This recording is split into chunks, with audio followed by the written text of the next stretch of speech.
जी भैया, परमेश्वर के प्रेम को हम कैसे जान पाएंगे भैया?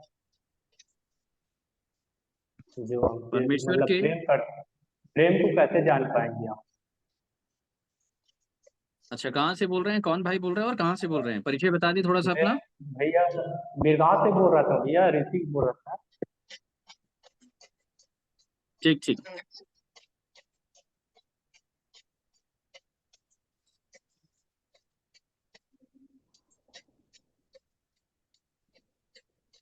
तो चलिए, परमेश्वर को हम धन्यवाद देते हैं।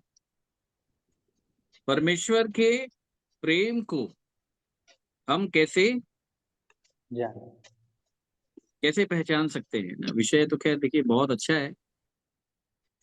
परमेश्वर का प्रेम अपने आप में बहुत बड़ा है और इसके महत्व अपने आप में बहुत बड़े हैं, तो ध्यान रखिएगा।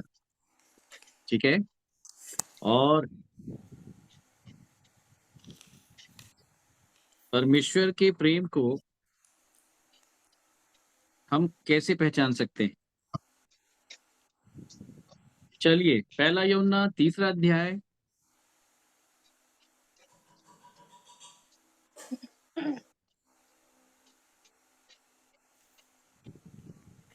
तीन का 16। सारे लोग बहुत ध्यान के साथ सुनिएगा।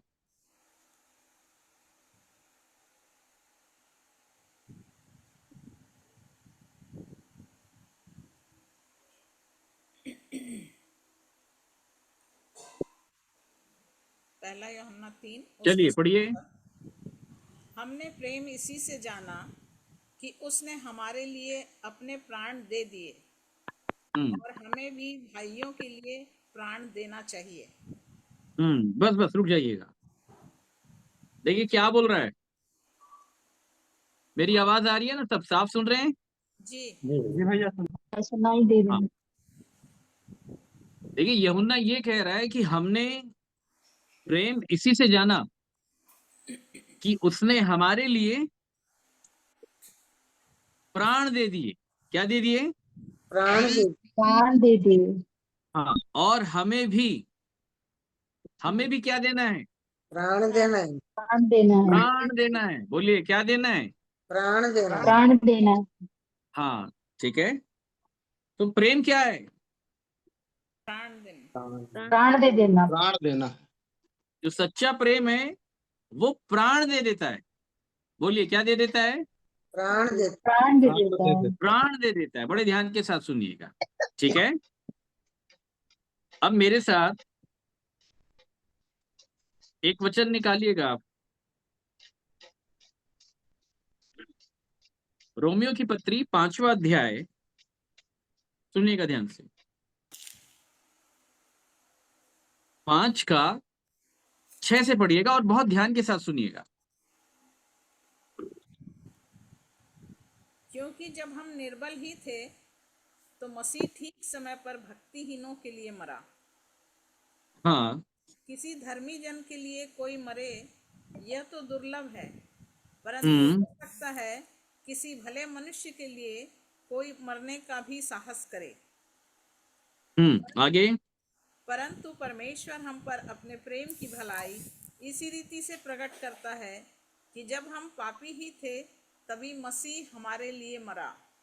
हाँ, देखिए भाई पूछ रहे थे ना प्रेम के विषय में, और आज मैं भी ये चाह रहा हूं कि आप सभी लोग उसके प्रेम को जानें और समझें। क्योंकि प्रभु यीशु मसीह ने कहा था कि जिस दिन तुम मेरे प्रेम को जानोगे उस दिन तुम मुझे जानोगे। ठीक है। तो हमने प्रेम इसी से जाना कि उसने हमारे लिए प्राण प्राण दे दी। प्राण दे दिए। ठीक है। हमारे लिए प्राण दे दिए। हमारे लिए प्राण दे दिए अर्थात हमारे लिए अर्थात कौन? पापियों के लिए। पापी मनुष्य के लिए। पापी मनुष्य। हमारे लिए अर्थात कौन? बहुत रहस्य की बात है ना, बहुत ध्यान के साथ सुनिएगा। हमारे लिए अर्थात कौन? 6 से पढ़िएगा और अब मैं आपसे पूछूंगा, सुनिएगा ध्यान से। 5 का 6 फिर से पढ़ें। अपिला सिस्टर, आपके मोबाइल में ना वॉइस आपकी बहुत कम आ रही है। जी। तो और कोई अवेलेबल है जो पढ़ेंगे, जिनकी वॉइस क्लियर है, ऑडियो? क्यों कोई? जब हम निर्बल ही थे तो हम्म। मसीह ठीक समय पर भक्तिहीनों के लिए मरा। हाँ, किसी धर्मी जन बस के बस लिए बस कोई मरे बस बस तो बस। यह दुर्लभ है। क्योंकि जब हम निर्बल ही थे, बोलिए निर्बल क्या थे, निर्बल जब हम निर्बल ही थे, तो निर्बल ही मसीह थे, ठीक समय पर भक्तिहीनों के लिए मरा। मरा। मरा। बहुत ध्यान के साथ सुनना। चलिए बताइए किसके लिए मरा प्रभु यीशु मसीह? भक्ति भक्तिहीनों के लिए। भक्तिहीनों के लिए भक्तिहीनों के लिए। जल्दी बोलिए किसके लिए मरा? भक्तिहीन भक्तिहीनों के लिए मरे, मसीह किसके लिए मरा है? भक्तिहीन भक्तिहीनों के लिए मरे। मतलब प्रभु यीशु मसीह के मृत्यु के मर्म को, या उसके मृत्यु के महत्व को, या उसके मृत्यु के उद्देश्य को वही व्यक्ति प्राप्त कर सकता है जो व्यक्ति इस बात को जान लेता है कि मैं भक्तिहीन हूं। Praise the Lord. और बताइए समझ में? अब देखो, सबके लिए बोलना अलग हो गया और भक्तिहीन के लिए बोलना अलग हो गया। अंतर है ना? ठीक है। चलिए, भक्तिहीन की क्या परिभाषा है?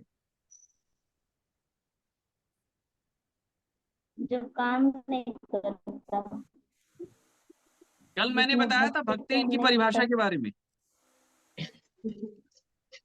जो काम नहीं करता, कल मैंने बताया था भक्तिहीन की परिभाषा के बारे में। निर्बल, निर्बलता। भाई कमलेश, आप सुन रहे हैं ना? जी भैया सुन रहा हूँ। हाँ, चलिए आप बाइबल पढ़ने में अगुवाई कीजिएगा। ठीक है। रोमियो 4 का 4 से पढ़ें, 4 और 5।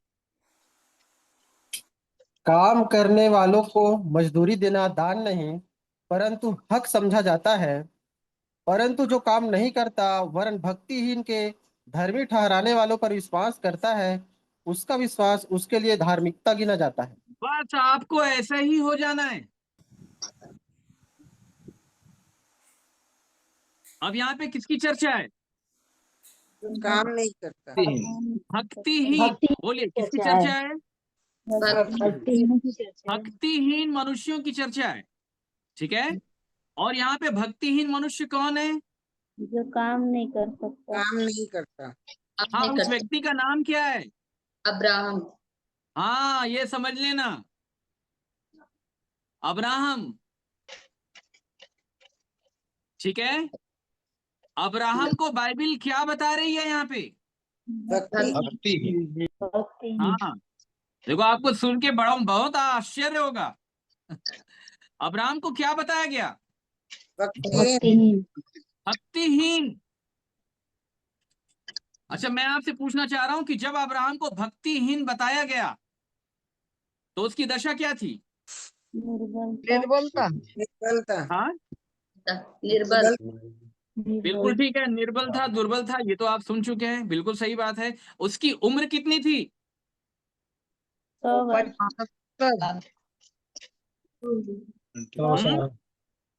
100 साल उम्र कितनी थी?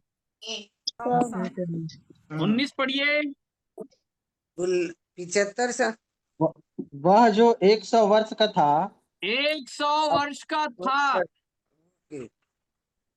आप लोग को बात कुछ समझ में आ रही है? अब्राहम की आत्मिक यात्रा कितने साल में आरंभ हुई थी? 75 साल, ये बड़ा गड़बड़ है। 75 75 साल में। साल ठीक है। 75 साल में परमेश्वर ने उसको बुलाया, और बुलाने के बाद, बहुत ध्यान के साथ सुनिएगा, परमेश्वर उसको लगातार आगे बढ़ाता चला गया, आगे बढ़ाता चला गया। मेरी बात ध्यान के साथ सुनना, फिर मैं क्वेश्चन करूंगा। ठीक है। आगे बढ़ाता चला गया, आगे बढ़ाता चला गया, और वो पहुंच गया 100 साल तक। कहां तक? 100 साल 100 साल तक। बताइए समझ में? 100 साल तक पहुंच गया। अब जब वो 100 साल का पहुंच गया, जब 100 साल का हो गया, तो वो इस बात को जान पाया कि मैं भक्तिहीन हूं। Praise the Lord. Praise the Lord. मैं क्या हूं? भक्तिहीन हूं। इसका मतलब क्या है? मैं भक्तिहीन हूं मतलब निर्बल, योग्य नहीं। जल्दी काम नहीं बताइए, भक्तिहीन होने का अर्थ क्या है फिर? निर्बलता की वजह चलिए अब मैं आपको कुछ सब्जेक्ट पढ़वाता हूँ, बहुत ध्यान के साथ सुनना, तब आपको बात समझ में आएगी कि भक्तिहीन क्यों बोल रहा है। उत्पत्ति 12, आप लोग सुनिएगा ध्यान से। देखिए 12 में कॉलिंग हुई है, मैं फटाफट वचन पढ़ाते हुए कुछ अंश मैं आपको आगे लेकर के जाऊंगा। 12 के 4 में कहता है, यहोवा के इस वचन के अनुसार अब्राहम चला। ठीक है, यही लिखा हुआ है जी ठीक है। फिर उसके बाद 7 में लिखा हुआ है, तब यहोवा ने अब्राहम को दर्शन देकर कहा। क्या देकर? दर्शन। उत्पत्ति 1 देकर में कहा। जब परमेश्वर ने अब्राहम को आवाज दिया तो दर्शन नहीं दिया था, लेकिन जब वो निकल गया है तो 7वें पद में लिखा है कि तब यहोवा ने अब्राहम को दर्शन देकर कहा। ठीक है, सुनिएगा ध्यान से। अब यहां से यहोवा अब्राहम को दर्शन मिलना चालू हुआ। आगे लिखा है उसने वेदी बना ली, पहाड़ पर गया। ठीक है, वो आगे बढ़ता चला गया, बढ़ता चला गया। अब हम आ जाते हैं उत्पत्ति 17, सुनिएगा ध्यान से, फिर मैं आपसे प्रश्न करूंगा। 17 का 1 पढ़िए जल्दी। जब अब्राहम 99 वर्ष का हो गया, देखो कितने वर्ष का हो गया? 99 वर्ष का हो गया। हाँ, 99 वर्ष का हो गया, हो गया। तो तब यहोवा ने उसे दर्शन देकर कहा, मैं सर्वशक्तिमान ईश्वर हूँ, मेरी उपस्थिति में चल और सिद्ध हो जा। अरे यहाँ पे तो बोल रहा है मेरी उपस्थिति में चल और सिद्ध होता जा। जब वो 99 साल का था तो परमेश्वर ने उससे और क्या कहा था? परमेश्वर ने उसको बता दिया था कि ये जो तूने पैदा किया है ना, ये इस्माइल है, ये इसहाक नहीं है, ये प्रतिज्ञा की संतान नहीं है। बात आ रही समझ में? और 99 साल का जब वो हुआ तो परमेश्वर ने उसको ये डिक्लेयर कर दिया था बिल्कुल कि ये प्रतिज्ञा की संतान नहीं है। ठीक है, तेरा जो पुत्र होगा, जो तेरी निज पत्नी से जन्मेगा, ठीक है, उसका नाम इसहाक रखना। मैं उसके साथ वाचा बांधूंगा और ये युग युग के लिए होगी। परंतु मैं अपनी वाचा इसहाक के साथ बांधूंगा जो सारा से अगले वर्ष के इसी नियुक्त समय में उत्पन्न होगा। मतलब 99 साल में परमेश्वर ने उसको ये डिक्लेयर किया कि जो तू पैदा किया है वो तेरी पैदाइश है, मेरी पैदाइश नहीं है। लेकिन अगले साल, मतलब अब 99 साल का है, अब्राहम कितने साल का हो जा रहा है अगले साल मिला के? 99 काउंटिंग पूरा हो गया ना, इसलिए रोमियो की पत्री में 100 साल लिखा हुआ है। अब जब अब्राहम 100 साल का हो गया है तो पौलुस रोमियो 4 में अब्राहम को भक्तिहीन मनुष्य क्यों बता रहा है? जब वो सर्वशक्तिमान परमेश्वर की उपस्थिति में सिद्धता में चलता चला जा रहा था, इसलिए वहां पे लिखा है कि सर्वशक्तिमान परमेश्वर की उपस्थिति में चल और सिद्ध होता चला जा, मतलब सिद्धता में चल रहा था। तो फिर उसे भक्तिहीन क्यों कहा गया मेरे प्रियो? अब बताइए जल्दी, भक्तिहीन फिर क्यों कहा गया अब्राहम को?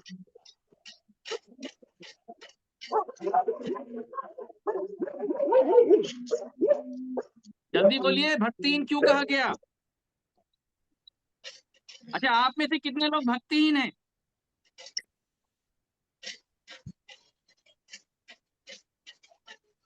भक्तिहीन वॉल्टर सिस्टर, बेला सिस्टर, भक्तिहीन वाले कितने हैं?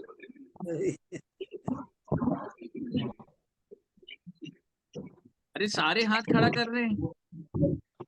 अच्छा, जो हाथ नहीं खड़ा कर रहे हैं फिर वो मतलब भक्ति वाले हो सकते हैं? भैया वेदी पर बलिदान नहीं चढ़ाया था अभी तक। नहीं, अभी तो हम तो बताएंगे ना, क्लाइमेक्स में तो अपन चलेंगे ही ना, तो सब कुछ पूरा होगा। और इसको याद रखिए, प्रभु यीशु मसीह का जो बलिदान हुआ है वो भक्तिहीन मनुष्य के लिए ही हुआ है। इसके लिए तीन मनुष्य मनुष्य के लिए। भक्तिहीन, याद रखिएगा, ठीक है। प्रभु यीशु मसीह जब गत्समनी के बाग में थे, बहुत ध्यान के साथ सुनिएगा, जब गत्समनी के बाग में थे तो प्रभु यीशु मसीह ने क्या कहा था?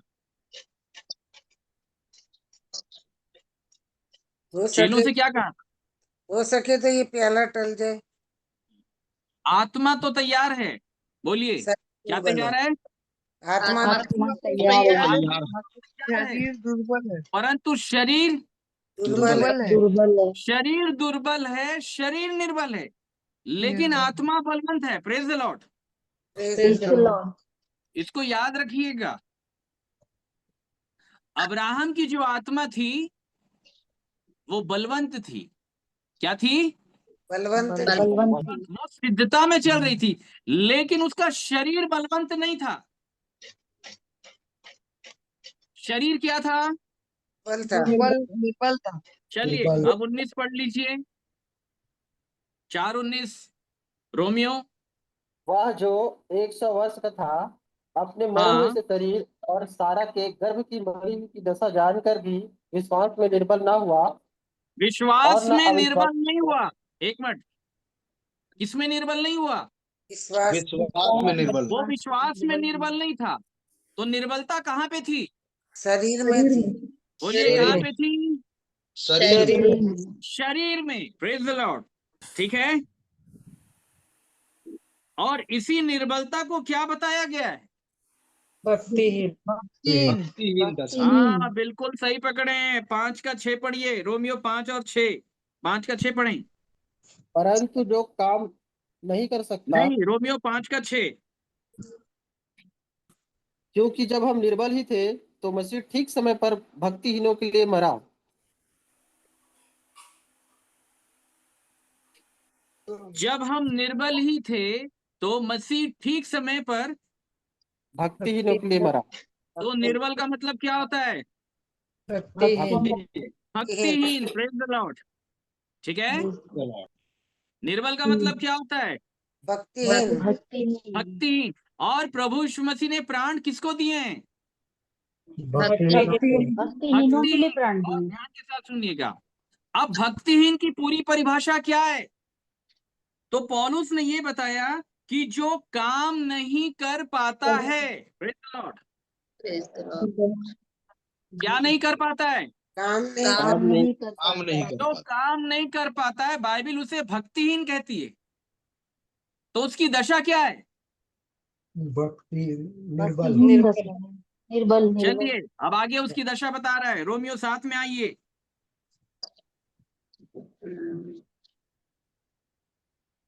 सुनीता सिस्टर, आप बाइबिल पढ़िएगा। आपका ऑडियो सही है, क्योंकि कमलेश भाई का भी ऑडियो सही नहीं। आज समझ में नहीं आ रहा है कि ऑडियो सही नहीं है। 7:14 से पढ़े। आप लोग ध्यान के साथ सुनिएगा। रोमियो 7:14 से। हम जानते हैं कि व्यवस्था तो आत्मिक है, परंतु मैं शारीरिक और पाप के हाथ बिका हुआ हूँ। हाँ, जो मैं करता पढ़ते जाए। हूँ उसको नहीं जानता, क्योंकि जो मैं चाहता हूँ वह नहीं किया करता, परंतु जिससे मुझे घृणा आती है वही करता हूँ। यदि जो मैं नहीं चाहता वही करता हूँ, तो मैं मान लेता हूँ कि व्यवस्था भली है। तो ऐसी दशा में उसका करने वाला मैं नहीं, वरन पाप है जो मुझ में बसा हुआ है। क्योंकि मैं जानता हूँ कि मुझ में अर्थात मेरे शरीर में कोई अच्छी वस्तु वास नहीं करती। इच्छा तो मुझ में है, परंतु भले काम मुझसे बन नहीं पड़ते। क्योंकि जिस अच्छे काम की मैं इच्छा करता हूँ वह तो नहीं करता, परंतु जिस बुराई की इच्छा नहीं करता वही किया करता हूँ। अतः यदि मैं वही करता हूँ जिसकी इच्छा नहीं करता, तो उसका करने वाला मैं न रहा, परंतु पाप जो मुझ में बसा हुआ है। तो बात कुछ आई समझ में? भक्तिहीन किसको बताया गया? काम नहीं जो करता। काम नहीं कर पा रहा है। Praise the Lord. क्या नहीं कर पा रहा है? काम नहीं करता। काम नहीं कर पा रहा है। कौन सा काम नहीं कर पा रहा है? भला काम। बात आई समझ में? जी। बहुत ध्यान के साथ समझिएगा। काम नहीं कर पा रहा है, करना तो चाहता है। देखिए, आप में से बहुत लोग की दशा ये हो सकती है कि जो मैं करता हूं उसको नहीं जानता, क्योंकि जो मैं चाहता हूं मैं वो नहीं करता, जिससे मुझे घृणा आती है वही मैं करता रहता हूं, वही काम मैं बार बार करता रहता हूं। ऐसा होता है कि नहीं? यस और नो? यस होता है। बिल्कुल ठीक है? होता है। आप लोग भी बार बार इन विषयों को कहते हैं कि भैया हम धीरे धीरे कैसे आगे बढ़ेंगे, कैसे होगा, अभी हम चल नहीं पा रहे हैं, बहुत रुकावटें आती है। उसका कारण मैं आपको बताना चाह रहा हूं, बहुत ध्यान के साथ सुनिएगा कि व्यवस्था आत्मिक है। बोलिए, व्यवस्था क्या है?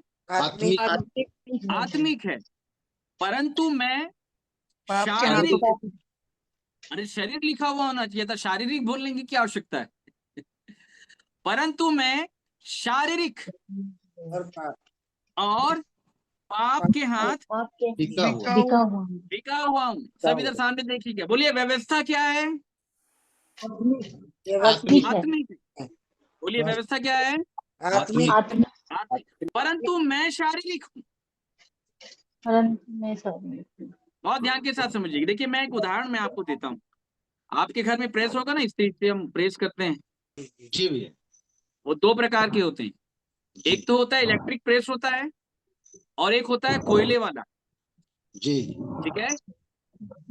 इलेक्ट्रिक प्रेस को अगर गर्म करना है, करंट। यूज करना है, जी। तो क्या देना पड़ेगा उसमें? करंट। पावर, इलेक्ट्रिक देना पड़ेगा। क्योंकि वो उस प्रेस में जब तक इलेक्ट्रिक नहीं पहुंचेगा वो गर्म नहीं हो सकता। बात आई समझ में? जी भैया। अब मैं आपसे पूछना चाह रहा हूं, इलेक्ट्रिक प्रेस में कोयला डाला जा सकता है क्या? नहीं डाला जा बोले, सिस्टम ही नहीं बना है। या कोयले वाले प्रेस में बिजली के दो तार जोड़ दोगे तो क्या वो गर्म होगा? जी नहीं बिल्कुल नहीं होगा। इसका मतलब ये बात साफ है कि अगर इलेक्ट्रिक प्रेस का अगर यूज करना है, उसे गर्म करना है, तो आपको बिजली का तार लगाना पड़ेगा, क्योंकि इलेक्ट्रिक प्रेस इलेक्ट्रिक से चलता है। यस ठीक उसी प्रकार जो व्यवस्था है उसकी क्वालिटी है आत्मिकता।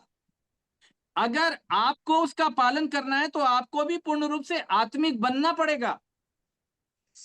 Praise the Lord. बात आई समझ में? पूर्ण रूप से आपको आत्मिक बनना पड़ेगा, और जब आप आत्मिक बन जाएंगे तो आपके पास वो क्वालिटी आ गई जो व्यवस्था के पास है, अर्थात आत्मिकता। व्यवस्था भी आत्मिक है, फिर मैं भी आत्मिक हो गया, और जब मैं आत्मिक हो गया तो अब किसी प्रकार से कोई विरोधाभास नहीं, काम पूरा हो जाएगा। बात आई समझ में? पहला आदम जो बनाया गया, ध्यान के साथ सुनिएगा, वो आत्मिक था कि स्वाभाविक था? स्वाभाविक था। जल्दी बोलिए। स्वाभाविक स्वाभाविक था। तो फिर काहे के लिए दुनिया भर के जितने भी बड़े बड़े प्रीचर है वो ये क्यों बोलते हैं कि आदम को जब बनाया गया तो वो स्वरूप और समानता था? फिर काहे के लिए बोलते हैं? मतलब ये बात लोग नहीं जान रहे हैं इसलिए बोलते हैं। परंतु मैं आपको बताना चाहता हूं कि जब आदम बनाया गया वो आत्मिक नहीं था। बहुत ध्यान के साथ समझिएगा, वो आत्मिक नहीं था नहीं था। इसको याद रखिएगा। वो क्या था? शारीरिक शारीरिक या स्वाभाविक था वो।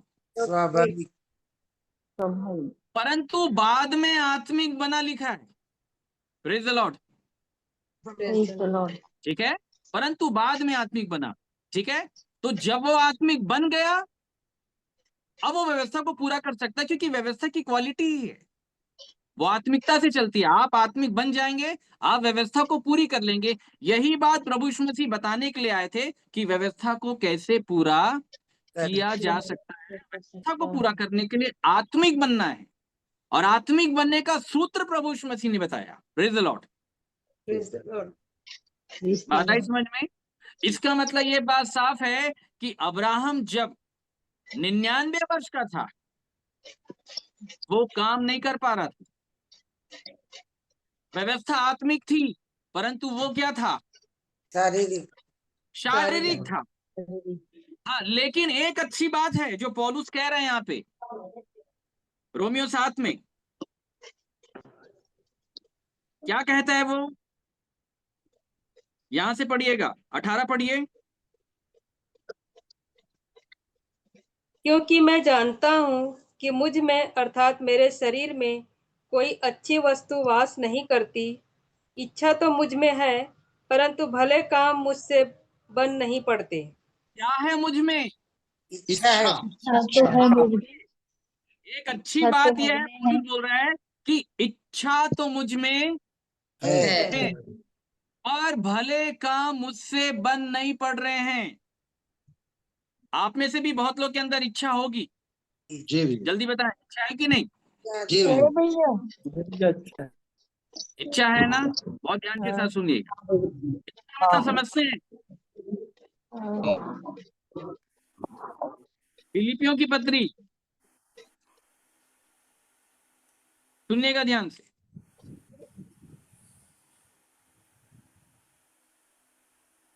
फिलिपियों 2 का 13, बहुत गौर के साथ सुनिएगा।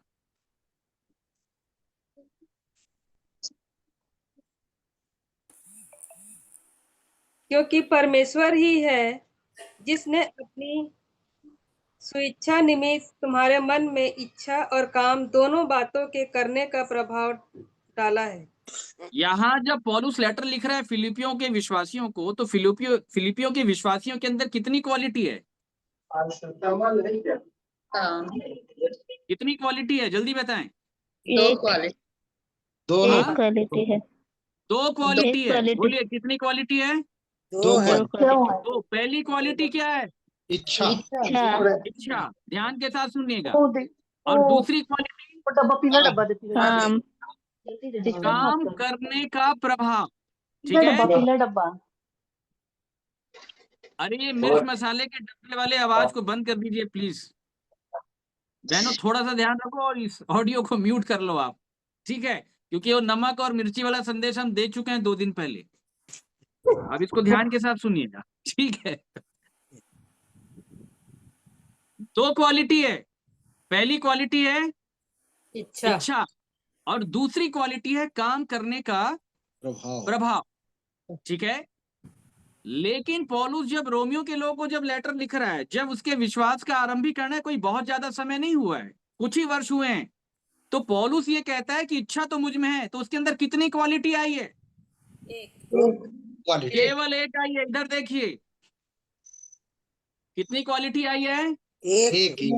केवल एक। अब आपसे मैं पूछ रहा हूं, आप बताइए, अब्राहम जब 100 वर्ष का हुआ, 99 साल का था, कितनी क्वालिटी थी उसके अंदर? एक। हाँ बिल्कुल सही। कितनी क्वालिटी थी? एक। उसके अंदर इच्छा थी। Praise the Lord. बोलिए क्या थी? इच्छा थी। मैं कुछ बताना चाह रहा हूं, ध्यान के साथ सुनना। उसके अंदर इच्छा थी लेकिन काम करने की ताकत उसके पास नहीं थी। जी। अब जल्दी बताइए उसके अंदर क्या इच्छा थी?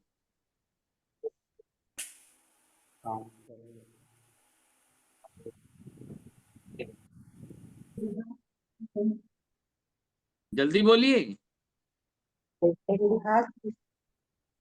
अब्राहम के अंदर क्या इच्छा थी? काम करने की इच्छा थी। काम नहीं कर पा रहा था लेकिन काम करने की इच्छा थी। तो काम करने, कौन सा काम करना चाह रहा था? क्या इच्छा थी? क्या करना चाह रहा था? इसहाक को उत्पन्न करना चाह रहा था।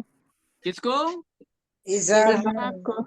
इसहाक को पैदा करना चाह रहा था। बहुत ध्यान के साथ सुनिएगा। किसको पैदा करना चाह रहा था? इसहाक को। इसहाक को। इसहाक को पैदा करना चाह रहा था। अब बताइए आप लोग के अंदर क्या इच्छा है? इसहाक को उत्पन्न करना। की आप लोग के अंदर भी यही इच्छा है।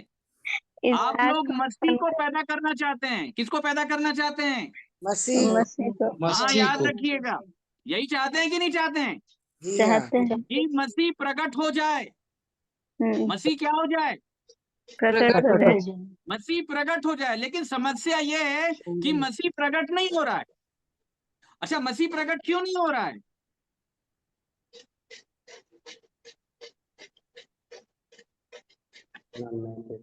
मसीह, याद रखिएगा, किसी मनुष्य के पुरुषार्थ के द्वारा प्रकट नहीं होता। मसीह प्रकट होता है परमेश्वर के पुरुषार्थ के द्वारा। Praise the lord. Praise the lord. Praise the lord. मसीह कैसे प्रकट होता है? परमेश्वर के परमेश्वर के पुरुषार्थ के पुरुषार्थ। द्वारा। इसलिए बाइबल में लिखा है, जब कलीसिया को लेटर लिख रहा था पौलुस, बार बार कह रहा था पुरुषार्थ करते जाओ। क्या करते जाओ? पुरुषार्थ पुरुषार्थ करते जाओ। पुरुषार्थ मतलब समझते हो आप? पुरुषार्थ करते जाओ मतलब परमेश्वर के दम को प्रकट करते जाओ, उसके पावर को प्रकट करते जाओ, उसकी सामर्थ को प्रकट करते जाओ। बात कुछ आ रही समझ में? इन बातों में दृष्टांत यह है कि जब तक आपके अंदर आपका बल है, आपका पुरुषार्थ है, मसीह रूपी जीवन जो इच्छा के रूप में आपके मन के अंदर पाया जाता है, वो देह में प्रकट नहीं होगा। और याद रखिएगा, भक्तिहीन वही मनुष्य हैं जो मसीह को अपनी देह में प्रकट करके नहीं दिखा पा रहे हैं। समस्या तो यही है ना। आरंभ तो हो गया, इच्छा भी आपके अंदर आ गई है, लेकिन भले काम करने का प्रभाव नहीं ये है। आपके अंदर नहीं आया। मेरे प्रिय, बहुत पुराना संदेश है जो मैं दे रहा हूं। आप लोग के लिए नया, लेकिन मेरे लिए बहुत पुराना है। बात आ रही समझ में? जी जी। तो जो लोग मसीह को प्रकट करके नहीं दिखा पा रहे हैं, बाइबल में यही तो लिखा हुआ है ना, पुत्र को प्रकट करो। किसको प्रकट करो? पुत्र को पुत्र को प्रकट। इसी रोमियो में आगे लिखा हुआ है ना, रोमियो 8 में, सृष्टि आशा भरी दृष्टि से परमेश्वर के पुत्रों की प्रकट होने की बाट जो आ है रही है। बात कुछ आ रही है समझ में? जी किसको प्रकट करना है? पुत्र परमेश्वर को। हाँ, बोलिए, किसको प्रकट करना है? पुत्र को। और जो पुत्र को प्रकट नहीं कर पा रहे हैं, वो क्या हैं? भक्तिहीन। वो भक्तिहीन है भाई साहब। क्या है? भक्तिहीन। वो भक्तिहीन है। इसको याद रखिएगा। और उसी भक्तिहीन को निर्बल कहा गया है। और यही बात प्रभु यीशु मसीह ने गतसमनी के बाग में निर्बल होकर के बता दी कि मनुष्य से कुछ नहीं हो सकता, परमेश्वर से होगा। उसने भी ये बात बता दिया, मुझसे नहीं होगा। किससे होगा? परमेश्वर परमेश्वर से और होगा। तब उसी भक्तिहीन की दशा में, बहुत ध्यान के साथ सुनिएगा, भक्तिहीन की दशा में परमेश्वर ने उसको सामर्थ दिया। Praise the Lord. क्या दिया? सामर्थ्य दिया सामर्थ हाँ, दिया। लिखा ना, स्वर्ग से एक दूत ने उसको क्या दिया? सामर्थ दिया। इसलिए दिया कि पुत्र को दिखाए। Praise the Lord. किसको दिखाए? पुत्र को दिखा पुत्र दिखाए। सामर्थ इसलिए दिया कि भक्ति को दिखाए। किसको दिखाए? भक्ति को दिखा हाँ, चलिए अब आप लोग बताइए, भक्ति क्या है? परमेश्वर की परमेश्वर को पुत्र को प्रकट करना, तो इसमें परमेश्वर की भक्ति क्या है? भक्ति, भक्ति पुत्र को प्रकट करना, पुत्र को। हाँ, जल्दी बोलिए, भक्ति क्या है? पुत्र को प्रकट करना। थोड़ा डेप्थ में जाना पड़ेगा। और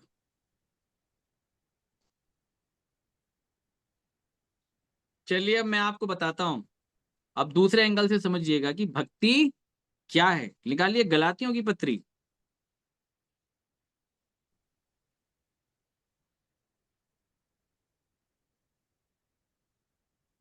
एक मिनट रुकिए। गलातियों निकाल लिए? उससे पहले एक वचन निकालें आप, तीमुथियुस की पत्री, तीमुथियुस।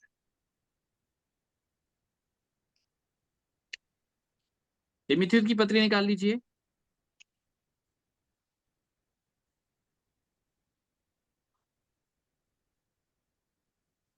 दूसरा तीमुथियुस 3 अध्याय 12वां पद, ध्यान के साथ सुनिएगा।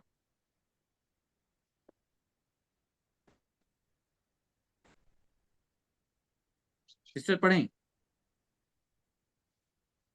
पर जितने मसीह यीशु में भक्ति के साथ जीवन बिताना चाहते हैं वे सब सताए जाएंगे। Praise the lord. Praise the Lord. जितने मसीह मसीह यीशु में भक्ति के साथ, आप लोग सब इधर देखिएगा सामने, जितने मसीह यीशु में भक्ति के साथ जीवन बिताना चाहेंगे वे सब सताए जाएंगे।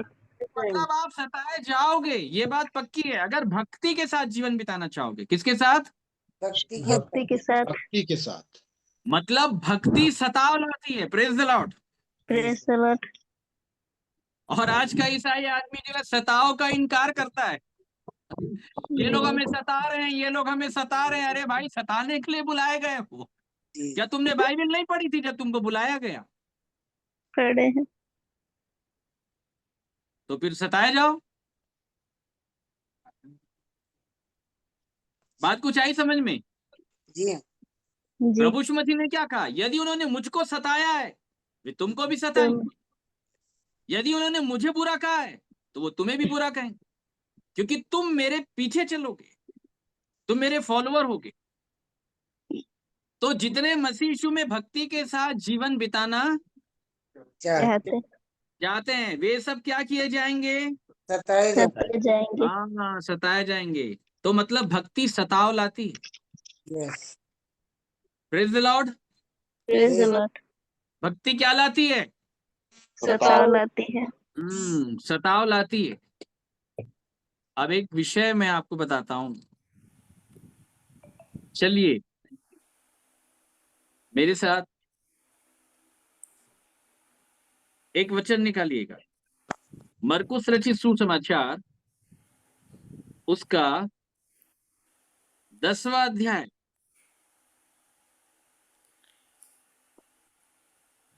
और ये चैप्टर मैं आपको बता देता हूं, ये धनवान व्यक्ति के बारे में है जिसका परमेश्वर के राज में प्रवेश करना बड़ा कठिन है। ठीक है, ये प्रभु यीशु मसीह ने बताया, बट मैं इसका सारांश आपको कुछ बताता हूं। और तब प्रभु यीशु मसीह ने क्या कहा? 27 से पढ़िए और बहुत ध्यान के साथ सुनिएगा।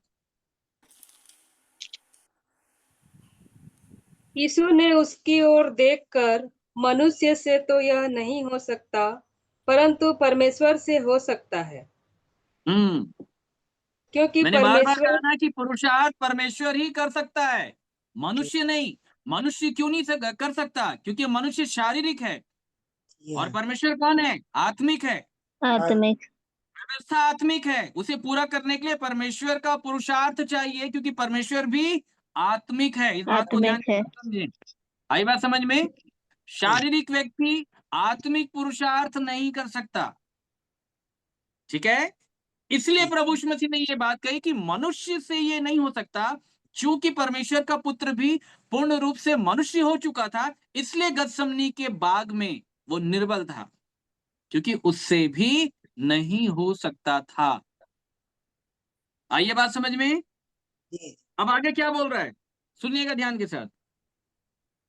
क्योंकि परमेश्वर से सब कुछ हो सकता है। सब कुछ हो सकता है। आगे पतरस ने उससे कहने लगा, देख हम तो सब कुछ छोड़कर तेरे पीछे हो लिए हैं। हाँ, तेरे पीछे हो लिया प्रभु, हम लोग को क्या मिलेगा बता दो, क्लियर कर दो भाई, सब कुछ छोड़ के आए हम तो क्या कहा? यीशु ने कहा, मैं तुमसे सच कहता हूँ कि ऐसा कोई नहीं जिसने मेरे और सुसमाचार के लिए घर या भाइयों या बहनों या माता या पिता या बाल बच्चों या खेतों को छोड़ दिया हो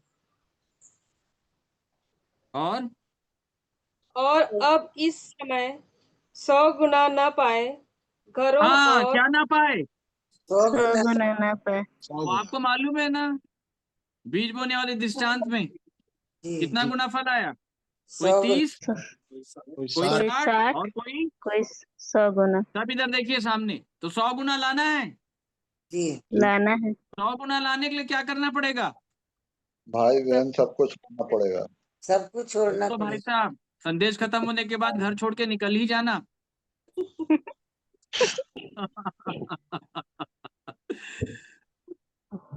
लिखा तो ऐसे ही है भाई साहब। बस निकल ही जाना। आपके पास आ एक जगह बता देता हूँ, सब वहीं मिलेंगे, उसके बाद निकल चलेंगे हिमालय पर्वत की ओर। तो ये वाला घर नहीं छोड़ना है, हमें समझना होगा। ठीक है, मतलब सबको अप्रिय जान लो, माता पिता भाई बहन पति पत्नी बाल बच्चे, तुम्हारा समाज, और तुम्हारा वो वाला पास्टर जो तुमने बनाया, जो परमेश्वर का नहीं है, सबको करो पीछे। बात आई समझ में? जी हाँ। जी तब जाकर के तुम्हारा कितना गुना फल आएगा?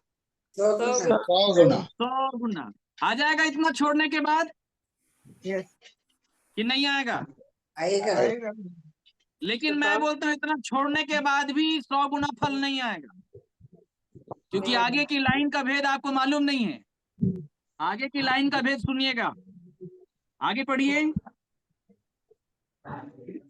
और अब इस समय 100 गुना न पाए घरों और भाइयों और बहनों और माताओं और बाल बच्चों और खेतों को, पर सताव के साथ और बस एक परलोक कंडीशन है फिर आगे, पर किसके साथ? बताओ। सताओ के साथ। मतलब बात कुछ आई समझ में, कि सब कुछ छोड़ तो दिए भाई साहब, लेकिन भक्ति तक नहीं पहुंच पाए, सताव तक नहीं पहुंच पाए, तो कुछ नहीं मिलेगा तुमको। Praise the lord. Praise the Lord. हम बहुत साल पहले दुर्ग की एक बहन थी, अंकिता जैन शायद उनका नाम था, तो वो साध्वी बन रही थी सब कुछ छोड़ करके, भरी जवानी में। ठीक है, बहुत सुंदर लड़की, बहुत एजुकेटेड। ठीक है, और उसके बाद उसने ये निर्णय ले लिया कि मुझे साध्वी बनना है। क्या बनना है? साध्वी।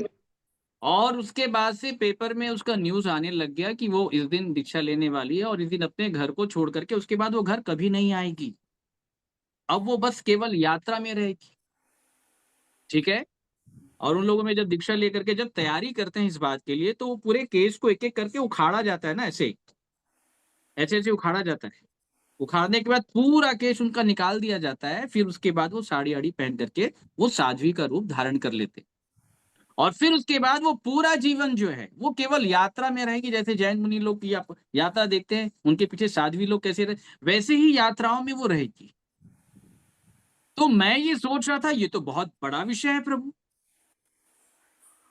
कि एक अपना उज्जवल भविष्य छोड़ के जाना। और ऐसे भी धनाढ़ परिवार से थी ना, कोई गरीब नहीं थी, वो धनाढ़ परिवार से थी, सुंदर लड़की थी।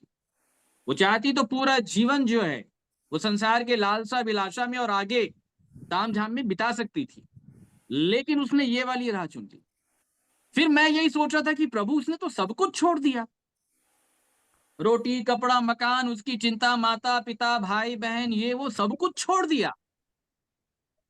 तो क्या पिताजी ऐसे लोग जिन्होंने सब कुछ छोड़ दिया, इनका क्या होगा? ये तो बड़े डेडिकेटेड लग रहे हैं, इनका डेडिकेशन बहुत हाई लेवल का लग रहा है। तब परमेश्वर ने कुछ समय के बाद हमें ये बताया कि सब कुछ छोड़ तो देते हैं, बट ये मेरे नाम को नहीं जानते हैं। और दूसरा विषय, अगर कोई मेरे नाम को जान लिया और जानते हुए सब कुछ छोड़ भी दिया, लेकिन अगर उसके जीवन में सताव नहीं आया है, तो उसको कुछ नहीं मिलेगा भाई साहब। अभी आप हाँ हाँ बोल रहे थे ना, अब बोलो, मिलेगा कि नहीं मिलेगा? नहीं मिलेगा बोलो। तो सब कुछ छोड़ना है, और छोड़ने के बाद क्या साथ लेना है? सताव। सताव। सताव। और आज ईसाई कौम सताव ही नहीं लेना चाहता। बात कुछ आई समझ में? जितने मसीह यीशु में भक्ति के साथ जीवन बिताना चाहेंगे, वे सब सताए जाएंगे। वे सब सताए जाएंगे। अब मैं आपको बताना चाहता हूं सताव का मतलब क्या होता है, ध्यान के साथ सुनिएगा। गलातियों 5:5-11 पढ़िए।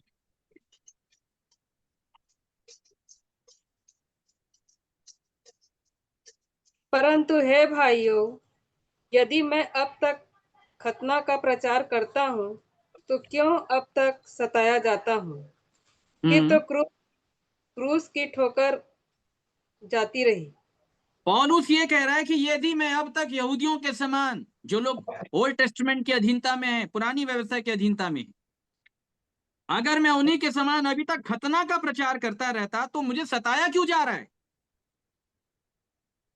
क्यों सताया जा रहा था पौलुस को? जल्दी बताइए, क्यों सताया जा रहा था पौलुस को? खतना का प्रचार नहीं कर रहा था इसलिए वो क्रूस का प्रचार कर रहा था। बोलिए, किसका प्रचार? क्रूस का। क्रूस क्रूस का। अब आइए 6 का 12 पढ़िए, एकदम स्पष्ट हो जाएगा। जल्दी पढ़े 6 का 12। जो लोग शारीरिक दिखावा चाहते हैं वे ही तुम्हारा खतना करवाने के लिए दबाव डालते हैं, दबाव डालते केवल हैं। आगे, केवल इसलिए कि वे मसीह के क्रूस के कारण सताए न केवल जाएं। इसलिए कि वे मसीह के क्रूस के कारण सताए ना जाएं। तो सताव कौन लाता है? जल्दी सामने देखिए सारे लोग, सताव कौन लाता है? मसीह का क्रूस, मसीह का मसीह क्रूस। का क्रूस। और इसी क्रूस को पौलुस ने जब तीमुथियुस को लेटर लिखा तो क्या कहा? भक्ति। जो लोग भक्ति के साथ जीवन बिताना चाहेंगे वे सताए जाएंगे। और भक्ति का सबसे बड़ा आत्मिक अर्थ होता है, बोलिए, क्रूस। क्रूस, क्रूस। तुमने सब कुछ छोड़ तो दिया, क्रूस उठाना। लेकिन प्रभु यीशु मसीह ने कहा था यदि कोई मेरे पीछे आना चाहे तो क्या उठाए? क्रूस उठाना। अपना क्रूस Praise the उठाए। Lord। Praise the Lord। क्या उठाए? क्रूस उठाना। अपना क्रूस उठाए। क्रूस उठाए, क्रूस। अब भक्तिहीन का अर्थ आप लोग बता दो मुझे।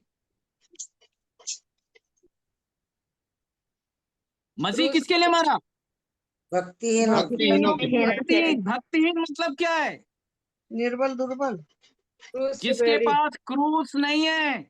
जिसके पास क्रूस नहीं है। क्या नहीं है? जिनके पास क्रूस नहीं। अगर क्रूस होता तो थोड़ी ना मरता, वो नहीं मरता वो। पौलुस क्या कहता है? मैं तो क्रूस के ऊपर चढ़ाए हुए मसीह का प्रचार करता हूं। क्रूस की कथा ही भक्ति की कथा है। यस। अब बताइए, गतसमनी के बाग में जब प्रभु यीशु मसीह प्रार्थना कर रहे थे कि आत्मा तो तैयार है परंतु शरीर निर्बल और दुर्बल है, उसके बाद स्वर्ग से एक दूत ने जब उसको सामर्थ्य दिया तो किस चीज के लिए सामर्थ्य मिली थी उसको? क्रूस उठाने के लिए। हाँ, एग्जैक्ट। अगले दिन क्या उठाना था? क्रूस उठाना अगले था। दिन क्या उठाना था? क्रूस क्रूस उठाना। उठाना था। क्रूस उठाना था। क्रूस क्यों उठाना था? जल्दी बताओ। पापों की क्षमा। क्रूस बलिदान। उठाने का बेसिक कारण क्या था? बलिदान होना। सताया जाना। सतावाना। चलिए मेरे साथ निकाल ले, यूहन्ना 3, बहुत ध्यान के साथ सुनिएगा। यूहन्ना 3:16। परमेश्वर ने जगत से ऐसा बहुत ध्यान के साथ सुना, मैं परमेश्वर का पुरुषार्थ आपको बता रहा हूं, आखिरी में पूछूंगा। यूहन्ना 3:16। पुत्र दे दिया। ये तो रट्टा मार के बैठे हैं सारे ईसाई लोग, ये तो याद ही होगा। क्योंकि परमेश्वर ने जगत से ऐसा प्रेम रखा कि हाँ। उसने अपना एकलौता पुत्र दे दिया ताकि जो कोई उस पर विश्वास करे वह नष्ट न हो परंतु अनंत जीवन पाए। परंतु अनंत जीवन पाए। परमेश्वर ने क्या दिया? अनंत जीवन। अनंत जीवन। पुत्र दिया, पुत्र दिया। पुत्र दिया। हाँ, बोलिए, क्या दिया? पुत्र। जो लोग पुत्र पे विश्वास कर लेंगे, ध्यान के साथ सुनना, तो वे लोग क्या पाएंगे? अनंत जीवन। ठीक है, परमेश्वर ने पुत्र दिया ना कि नहीं दिया? दिया। यूहन्ना 3:16 आपको तब तक समझ में नहीं आएगा जब तक कि यूहन्ना 3:14 आप नहीं पढ़ लेते। ठीक है, 3:14 पढ़ना, मैं कहानी बता रहा हूं इसकी आपको।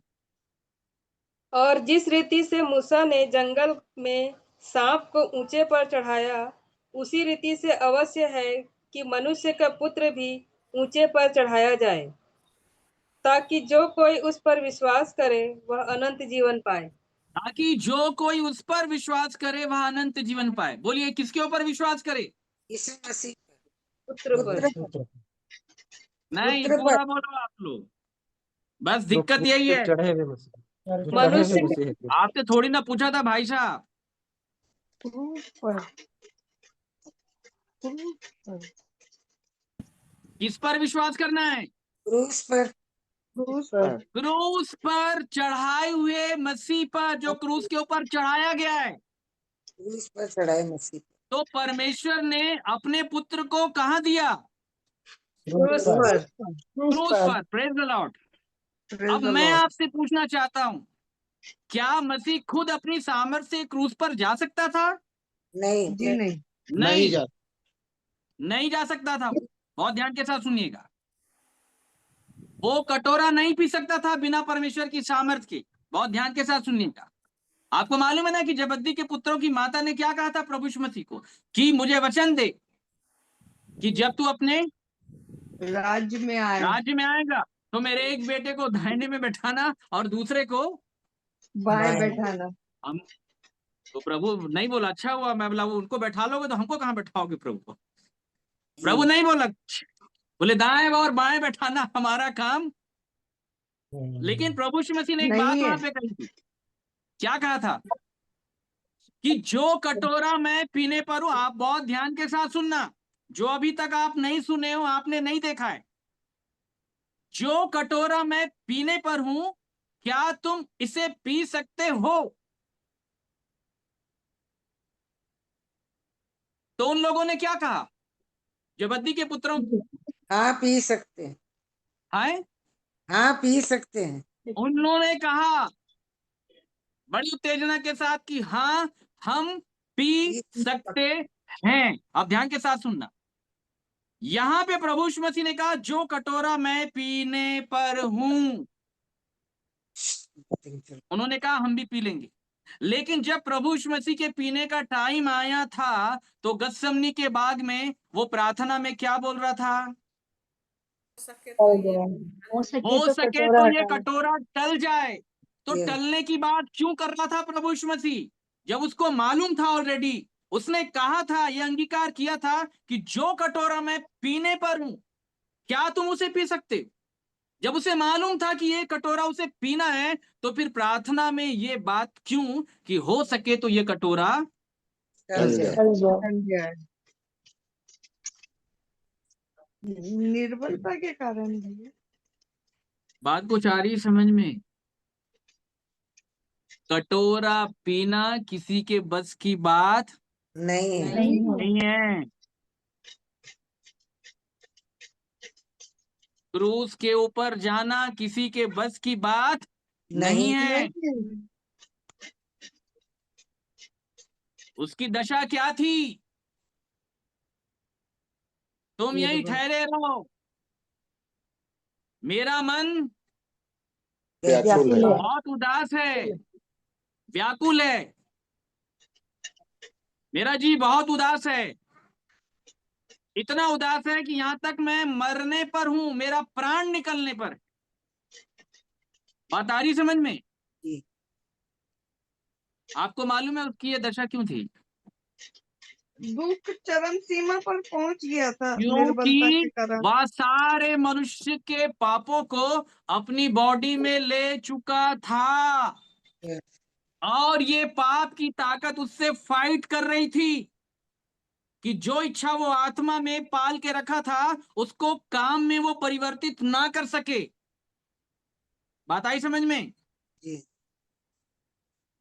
लेकिन परमेश्वर ने इच्छा डाली, बाद में काम करने का प्रभाव भी डाला। काम करने का प्रभाव कैसे आया? स्वर्ग से एक दूत को प्रकट किया और अपने पुत्र को क्या दिया? यीशु को क्या दिया? सामर्थ। और उस सामर्थ के द्वारा कौन प्रकट हुआ? बोलिए, परमेश्वर का पुत्र अगले दिन कहां प्रकट हुआ? क्रूस पर। क्रूस के ऊपर। परमेश्वर ने जगत से ऐसा प्रेम रखा कि उसने अपना इकलौता पुत्र दे दिया। मतलब पुत्र अपने आप से नहीं जा सकता, पिताजी ने दिया था। Praise the Lord. पुरुषार्थ किसका था? पिताजी का था। क्रूस के पास जाने की किसी की औकात और किसी की हस्ती नहीं है। इसलिए ईसाइयों ने क्रूस को पहले ही दूर कर दिया और ऊपर टांग दिया, क्योंकि उनको मालूम है हमको जाना नहीं है यहाँ पे। ईसाइयों ने क्रूस को गले में टांग लिया, जबकि उल्टा था। जिसे तुमने गले में टांगा है उसमें तुमको टंगना था। जी जी तो परमेश्वर का पुरुषार्थ क्या है? वह अपने पुत्र को प्रकट करता है। किसको प्रकट करता है? पुत्र को प्रकट अपने पुत्र को प्रकट करता है, अपनी सामर्थ्य से प्रकट करता है। पुत्र प्रकट नहीं हो पा रहा है, उसे कहते हैं भक्तिहीन। तो गत्समनी के बाग में, बात आ रही है समझ में? गत्समनी के बाग में प्रभु यीशु मसीह भी इसी समानता में था, लेकिन आत्मा तैयार थी। Praise the Lord. आत्मा में 1% भी नकारात्मक विचार नहीं था। शरीर कह रहा था हो सके तो ये कटोरा टल जाए। टल जाए, लेकिन आत्मा बोल रही थी प्रभु नहीं, तेरी इच्छा पूरी होनी चाहिए। हमारे अंदर भी ऐसे ही दो विचार आता है। एक बार शरीर बोलता है नहीं इधर चला जाए, लेकिन आत्मा बोलती है नहीं पिताजी आपके लिए जीना है। जी जी बात कुछ आ रही समझ में? जी जी मसीह ने आत्मा में कह दिया नहीं पिताजी मेरी नहीं परंतु तेरी ही इच्छा पूरी होनी चाहिए। तो बात आई समझ में मेरे प्रियो? तो जी। परमेश्वर को अपने पुत्र को प्रकट करने के लिए परमेश्वर का पुरुषार्थ काम में आया। परमेश्वर ने पुरुषार्थ किया। किसने पुरुषार्थ किया? परमेश्वर आप ये चाहते हैं कि परमेश्वर आपके ऊपर पुरुषार्थ करे? जी जी तो परमेश्वर पुरुषार्थ काम करने वाले लोगों के ऊपर नहीं करता। जो अब्राहम के समान काम नहीं कर पाते हैं, निर्बल हो जाते हैं, भक्तिहीन हो जाते हैं, उसको उठा करके क्रूस के ऊपर चढ़ा देता है। Praise the lord. Praise the Lord. बस आप उसी की समानता में आ जाइए। जब आप निर्बलता की समानता में आ जाएंगे, उसके बाद कुछ ही समय के बाद आप क्रूस के ऊपर पाए जाएंगे। बात आई समझ में?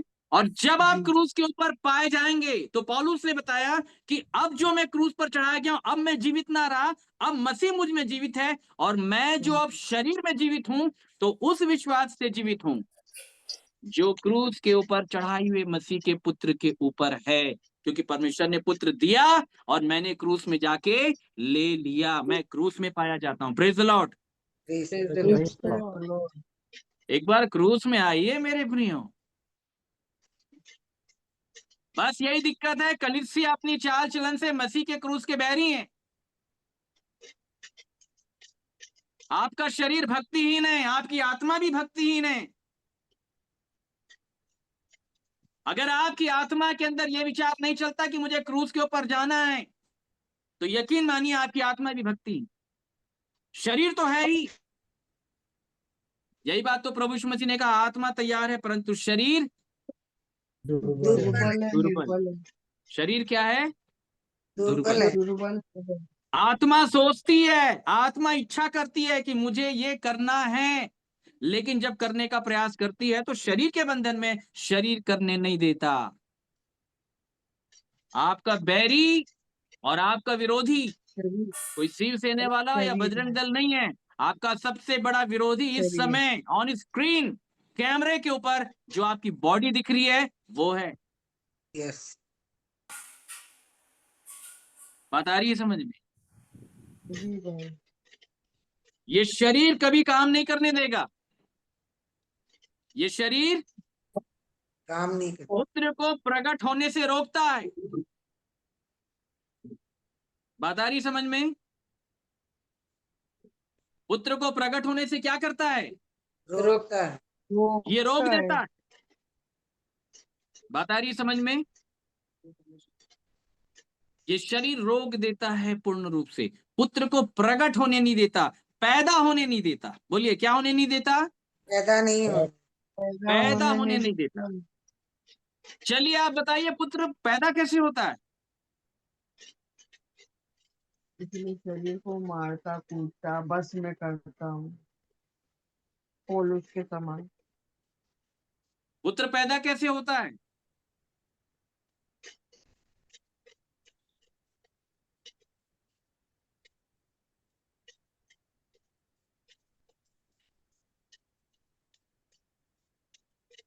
पहला तीमुथियुस पहला अध्याय, बहुत ध्यान के साथ सुनिएगा। 1:5 से पढ़िए।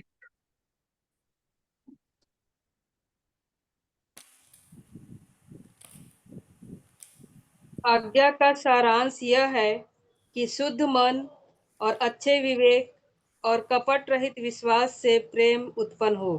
प्रेम कैसे उत्पन्न होता है?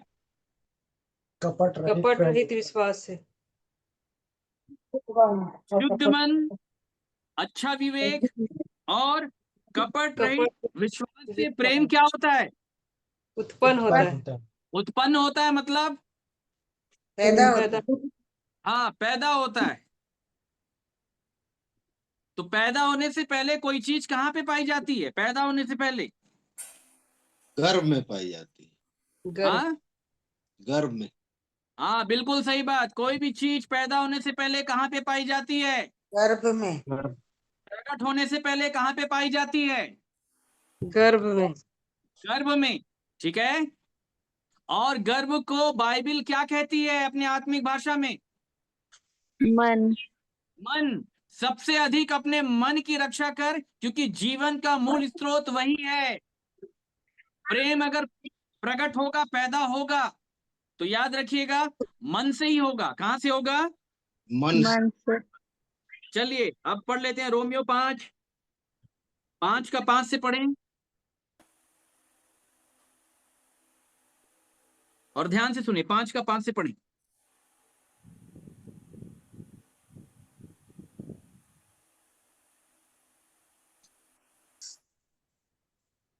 और आशा से लज्जा नहीं होती, क्योंकि पवित्र आत्मा जो हमें दिया गया है उसके द्वारा परमेश्वर का प्रेम हमारे मन में डाला गया है।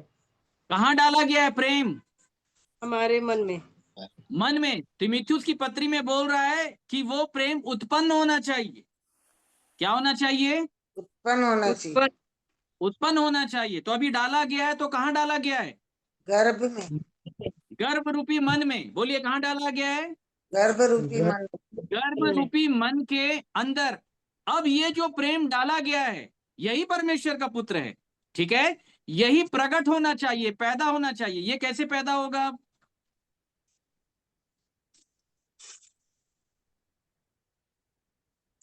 ये पैदा कैसे होगा?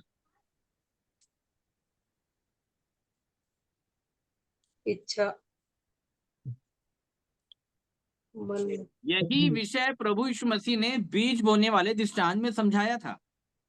अच्छे भूमि के कौन हैं? जिन्होंने वचन सुना और भले और उत्तम मन में संभाल के भले और उत्तम मन में उसको क्या करके रखा? संभाल संभाल के। मतलब उसको बोलते हैं कैरी करना। क्या करना? कैरी करना। कैरी करना। अब वो बीज मन रूपी गर्भ में अगर आपने कैरी कर लिया, इसका मतलब क्या होता है? गर्भ ठहर गया। बोलिए प्रेज द लॉर्ड। क्या ठहर गया? गर्भ ठहर गया। गर्भ ठहर गया। गर्भ कहाँ ठहरा? मन में। के मन में। मन में। कहाँ ठहरा? मन में। मन में। मन में। अब इसको पैदा करने के लिए कितने समय के बाद पैदा होगा ये? अब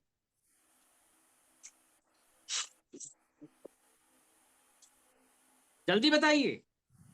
जो गर्भ में आया है, प्रकट होने का मतलब क्या है? जो गर्भ में आया है उसका बाहर आ जाना। बाहर आना। ठीक है। जो गर्भ में आया है उसका बाहर आ जाना ही प्रकट होना होता है। याद रखिएगा।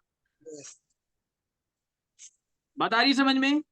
तो जो गर्भ में आया है वो बाहर कैसे और कब आएगा? समय से, अपने समय के अनुसार। नहीं, वो थोड़ी ना बोलने से हो जाएगा वैसा।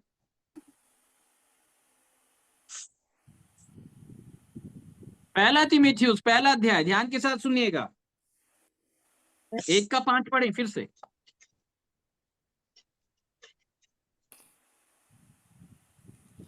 आज्ञा का सारांश यह है कि शुद्ध मन और अच्छे विवेक और कपट रहित विश्वास से प्रेम उत्पन्न हो।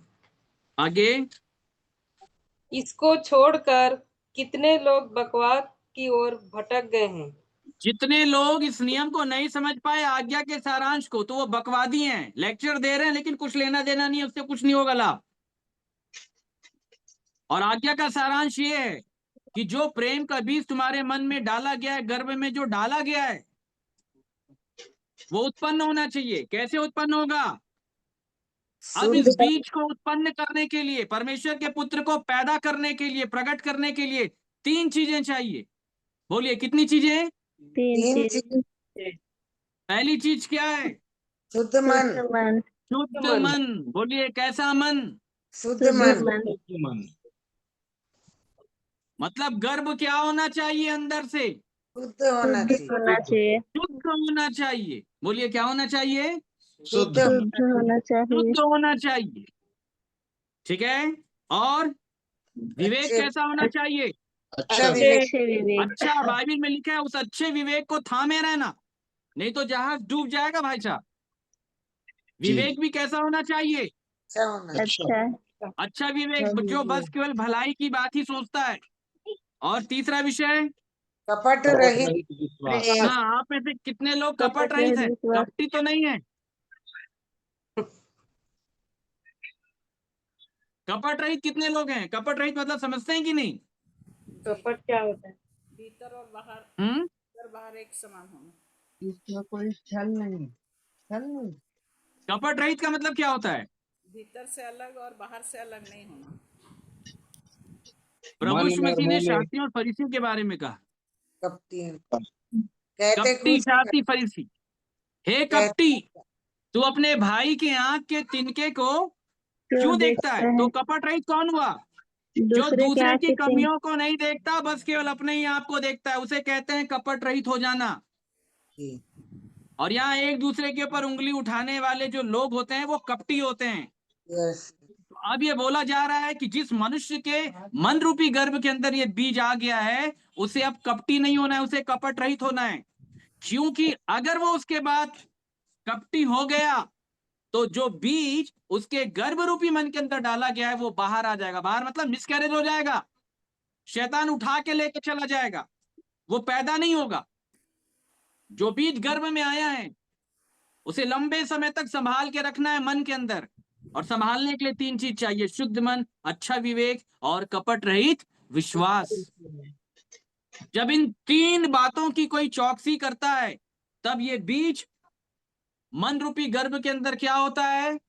पढ़ता, बढ़ने लग जाता है। Praise the Lord. क्या होने लग जाता है? पढ़ने लगता। बढ़ने लग जाता है। अब जब पैदाइश होगी तो क्यों होगी? स्त्री 9 महीने के बाद एक बच्चे को जन्मती है, 9 महीने के बाद बच्चा बाहर क्यों आता है? उसका सबसे बड़ा कारण यही होता है कि अब गर्भ के अंदर जगह नहीं है। अब उसे अगर बढ़ना है तो गर्भ के बाहर आकर के प्रकट होके बढ़ना पड़ेगा।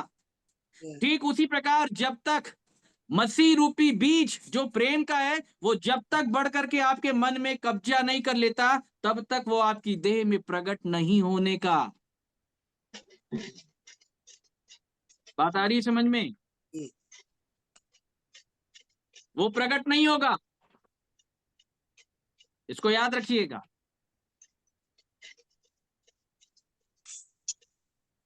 बहुत ध्यान के साथ समझना है हमें इन बातों को। वो प्रकट नहीं होगा, वो जब तक आपके मन में नहीं बढ़ जाता, वो आपके तन में प्रकट नहीं होगा। इच्छा तो मन में है, पुत्र तो है मन में, लेकिन समस्या यह है कि वो शरीर में दिखाई नहीं दे रहा है। उसे शरीर में दिखाई देने के लिए मन के द्वारा उसकी पैदाइश का होना बहुत जरूरी है, और यहीं पे विश्वासी चूक जाते हैं। उनके पास अच्छा विवेक नहीं होता, उनके पास कपट रहित विश्वास नहीं होता, उनके पास शुद्ध मन नहीं होता। अगर इन 3 बातों की चौकसी विश्वासी कर लेगा, तो अगर प्रेम का बीज उसके मन के अंदर आया है तो वो प्रकट हो जाएगा मेरे प्रिय। Praise the lord. Praise the Lord. वो प्रकट हो जाएगा पूर्ण रूप से। लेकिन इस कॉन्सेप्ट को लोग जान ही नहीं पाए।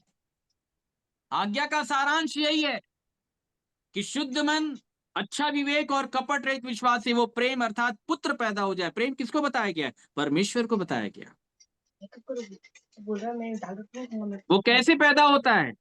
वो इन्हीं 3 चीजों के द्वारा पैदा होता है। ठीक है। और उसे पैदा करने के लिए आपको क्या करना पड़ेगा? चाहे स्त्री हो चाहे पुरुष, सबको स्त्री के समान दुख उठाना पड़ेगा। किसके समान? स्त्री के समान दुख। याद रखिएगा। अब यहाँ स्त्री का कैरेक्टर है। किसका कैरेक्टर है? स्त्री का स्त्री का कैरेक्टर है। अच्छा, अब स्त्री के ऊपर सामर्थ कौन देता है? यहोवा। प्रभुता कौन करेगा? यहोवा पुरुषार्थ कौन करेगा? यहोवा वो पीड़ित होकर के अगर बालक को जन्म देगी तो उस पीड़ा को सहने की ताकत सामर्थ कौन देगा? परमेश्वर। परमेश्वर। बात आई समझ में? जी। यही सामर्थ प्रभु यीशु मसीह को गत्समनी के बाग में दिया गया ताकि वो मसीह को प्रकट करके दिखाए। यही सामर्थ हमको भी मिलेगी जब हम मन में इस बात को ठान लेंगे। शुद्ध मन, कपट रहित विश्वास और अच्छा विवेक, इन 3 बातों को जब हम पाल लेंगे, यही सामर्थ परमेश्वर हमको भी दे देगा कि हम उसे पैदा कर सकेंगे। और परमेश्वर के पुरुषार्थ के द्वारा पैदा होता है, परमेश्वर की सामर्थ के द्वारा ही मसीह प्रकट होता है। परमेश्वर से सब कुछ हो सकता है, तुमसे नहीं हो सकता। तुम जान लो कि तुम भक्तिहीन हो, इसलिए आज तक तुम मसीह को प्रकट करके नहीं दिखा पाए, पैदा करके नहीं दिखा पाए। क्योंकि जिसने गर्भ में डाला है वही गर्भ से बाहर भी लाएगा। जिसने अब्राहम के मन में डाला था कि मैं तुझे वंश दूंगा, उसी अब्राहम को परमेश्वर ने सामर्थ्य दे करके उसे सारा के जीवन से प्रकट कर दिया। Praise the lord. Praise the Lord. बात समझ रहे हैं मेरी? ये है परमेश्वर का प्रेम जो प्राण देता है। बोलिए, क्या देता है? प्राण देता। जो प्राण दे देता है, याद रखिएगा। और प्राण किसके लिए दिया गया? भक्तिहीन। तो धन्य है वे लोग जो अपनी दशा को जान लेते हैं, क्योंकि वे ही लोग मसीह को ग्रहण कर सकते हैं, क्योंकि मसीह भक्तिहीनों के लिए आया था। और आज उसी भक्ति का अर्थ होता है बाइबल में आत्मिकता के आधार पे क्रूस। जिसके पास क्रूस का जीवन नहीं है वो भक्तिहीन है। जिनके पास क्रूस उठाने का जीवन होगा वे ही लोग मसीह को प्रकट करके दिखाएंगे, क्योंकि परमेश्वर ने मसीह को क्रूस में दिया है। और यदि आपने सब कुछ छोड़ दिया, परंतु यदि आपने क्रूस नहीं लिया, तो आपको कुछ नहीं मिलेगा, ना स्वर्ग ना ही परलोक में अनंत जीवन, बिल्कुल नहीं। तो मेरे प्रियो, आज के इस वचन के द्वारा परमेश्वर बहुत आशीष दे, परंतु अभी भी ये वचन अधूरा है। बहुत कुछ बातें हैं, मुझे आप कल याद दिलाइएगा तो मैं इस विषय को मैं कंटिन्यू करूंगा। तो आज के लिए बस इतना ही, समय हो चला है। परमेश्वर आप सब लोग की सहायता करे। जितने लोग ऑनलाइन बने हुए हैं, जब तक ये प्रतिक्रिया समाप्त नहीं हो जाती है, आप सभी से ये मेरा निवेदन है कि आप सभी ऑनलाइन बने रहें, अपने वीडियो को आप ऑन मोड में रखे रहें। तो ये समय होगा मेरे प्रियो कि आप सभी अपनी प्रतिक्रिया बारी बारी से दे सकते हैं। Praise the Lord. आप सभी को जय मसीह की।